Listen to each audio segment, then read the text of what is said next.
ꯏꯆꯥꯅꯨꯄꯥꯁꯦ ꯍꯧꯖꯤꯛ ꯅꯣꯏ ꯃꯌꯥꯝ ꯍꯥꯏꯗꯤ ꯑꯩꯈꯣꯏꯒꯤ ꯅꯣꯡ ꯃꯔꯛꯁꯤꯗ ꯁꯨꯃꯥꯏꯅ ꯅꯣꯏ ꯃꯌꯥꯝ ꯏꯁꯇ꯭ꯔꯥꯏꯛ ꯇꯧꯔꯤꯁꯦ ꯀꯩꯒꯤ ꯑꯣꯏꯕꯅꯣ? ꯑꯩꯈꯣꯏꯁꯦ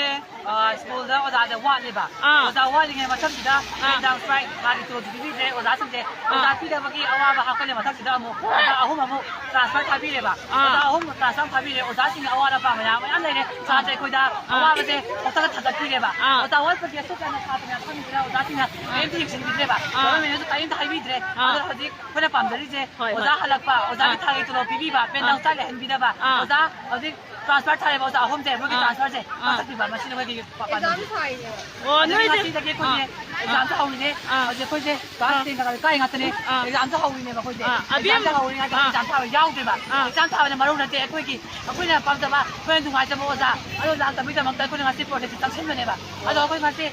ओजा सिंह की ट्रांसफर सर्टिफिकेट ट्रांसफर से तो तभी बाबू ने कोई अहिंग ले जो लेना मफम असे अदुम यारेगा लेरगनीबा हारिबा नेगे मोइरांग मल्टीपर्पज हायर सेकेंडरी अपुनबा स्टूडेंट सिंगना अखोई ओजा ट्रांसफर थाबसे यानिंगदे हाबे थागे तो फंदम जानिंगदे ला ला असोम लैबा इसा मैम से कईगिनो नै ngasi सिदा जेने स्ट्राइक तौरगा नोंग मरक सिदा